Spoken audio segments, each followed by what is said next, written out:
جس سیاہ نقطے کا تذکرہ کیا گیا ہے اسی نقطے سے چاروں ادراک کا چشمہ بنتا ہے۔ اس مقام پر یہ سوال ہو سکتا ہے کہ ادراک کیا ہے؟ مزید سمجھنے کے لیے اتنا کہہ دینا کافی ہوگا کہ ادراک زماں ہے، یہی ادراک سیکنڈ کی کم سے کم کسر ہے۔ ہم سمجھنے کے لیے کھربواں حصہ کہہ سکتے ہیں یا اس سے بھی کوئی چھوٹا حصہ جو ہمارے خیال میں آ سکتا ہو۔ دوسری طرف طویل سے طویل وقفہ جسے نو انسانی کی ذہنی پرواز شمار کر سکتی ہے، یہ دونوں ادراک ہے اور سیاہ نقطے کی صفات ہے۔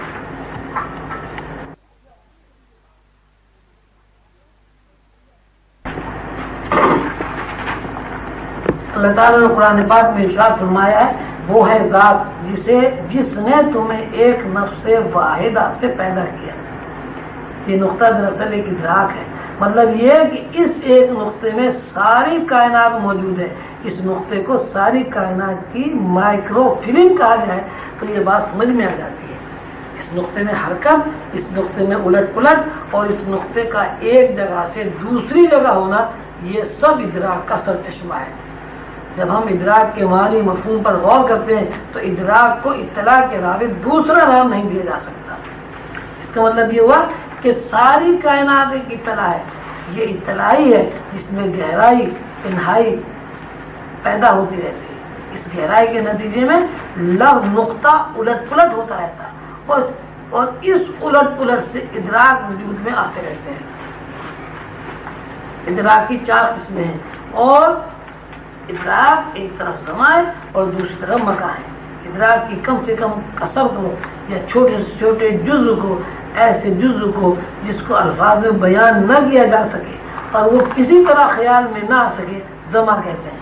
دوسری طرف طویل سے طویل وقفہ اور اس وقفے کو جس کو نوع انسانی کسی بھی صورت میں الفاظ میں بیان اور محسوس نہ کر سکے اور انسانی ذہن کو اس وقفے کو بیان کرنے کی قدرت حاصل ہو، یہ مکانیت ہے۔ زمانیت ہو یا مکانیت، دونوں ادراک ہیں۔ یہ دونوں ادراک سیاہ نقطے کی صفات ہے۔ سیاہ نقطے کی صفات سے مراد اطلاعات ہے۔ ابھی ہمارے شعور میں یہ بات محفوظ ہے کہ ہیروشیما اور ناگاساکی پر بم گرایا گیا۔ لوگوں نے دیکھا کہ پہاڑ اپنی جگہ موجود ہے لیکن دھوئیں کی طرح ہے۔ جب پہاڑ کو دھوئیں کے روپ میں ہاتھ لگا کر دیکھا گیا، جب پہاڑ کو جو دھوئیں کی طرح تھا ہاتھ لگا کر دیکھا گیا تو وہاں پہاڑ نہیں بلکہ محض دھند تھی۔ یہ وہ پہاڑیاں جو ماہر ارضیات کے بقول کھربوں سال میں بنی تھی، جب ان کھربوں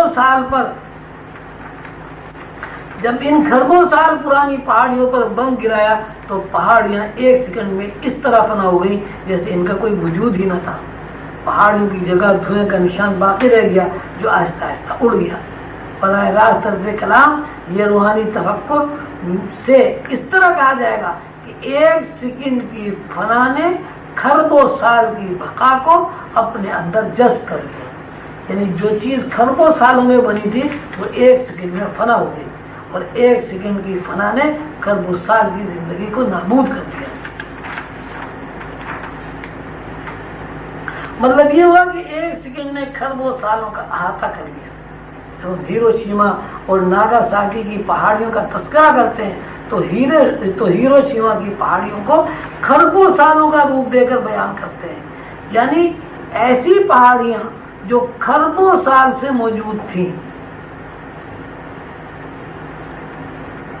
اور ان پہاڑیوں کا خاتمہ ایک سیکنڈ کا روپ۔ جس طرح ایک سیکنڈ کی فنا نے کھربوں سال کی زندگی کا احاطہ کر لیا، اسی طرح سیاہ نقطے کا ایک سیکنڈ کا کھربواں حصہ ازل سے ابد تک محیط ہے۔ ہم اس ازل تا ابد تک سیاہ نقطے کی کارگزاری کو اس لیے نہیں سمجھ سکتے کہ ہم جس ادراک کو استعمال کرنے کے عادی ہیں وہ سیکنڈ کے کھربویں حصے کا مشاہدہ نہیں کر سکتا، اور جو ادراک سیکنڈ کے کھربویں حصے کا مشاہدہ کر سکتا ہے یہ شعوری دائرے سے باہر ہے۔ سیکنڈ کے کھربویں حصے کا مشاہدہ کرنے کے لیے کیا قانون ہے؟ اس قانون کو سورہ قدر میں اللہ تعالیٰ نے بیان کیا ہے۔ ہم نے یہ اتارا شب قدر میں، اور تو کیا بوجھا کیا ہے شب قدر؟ اللہ تعالیٰ حضور علیہ السلام سے ارشاد فرماتے ہیں آپ کیا سمجھے شب قدر کیا ہے؟ شب قدر یعنی قدر کی ایک رات بہتر ہے 1000 مہینوں سے، اور اس رات کی خصوصیت یہ ہے کہ فرشتے اترتے ہیں، جبریل امین اترتے ہیں اپنے رب کے حکم سے امان اور سلامتی کی رات تک، صبح نکلنے تک۔ امان اور سلامتی کی رات ہے صبح نکلنے تک۔ شب قدر میں اللہ تعالیٰ ادراک کی رفتار کا تذکرہ فرماتے ہیں۔ اللہ تعالیٰ فرماتے ہیں شب قدر میں جو ادراک متحرک ہوتا ہے اس ادراک کی رفتار عام شعور سے 70,000 گنا زیادہ ہے۔ اللہ تعالیٰ فرماتے ہیں شب قدر میں جو ادراک متحرک ہو جاتا ہے اس ادراک کی رفتار عام شعور سے 60,000 گنا زیادہ ہوتی ہے۔ اگر کوئی انسان عام شعور کی نسبت جو عام شعور کہلاتا ہے اپنے اندر موجود اس ادراک کو متحرک کر لے جو ادراک 60,000 گنا ہے تو وہ کائنات کی روح کا، فرشتوں کا، تخلیق کے فارمولوں کا مشاہدہ کر لیتا ہے جو اللہ تعالیٰ کے راز ہے۔ یہ ادراک سیاہ نقطے کا ادراک ہے۔ یہ ادراک وہ ادراک ہے جو سیاہ نقطے کو ایک سیکنڈ کا 1 کھربواں حصہ ہے۔ مقصد یہ ہے کہ انسان کے اندر ایک عام شعور کام کرتا ہے اور عام شعور کے برعکس اس کے اندر ایک ایسا شعور کام کرتا ہے جو ادراک یا شعور عام شعور کی مناسبت سے 60,000 گنا زیادہ ہے۔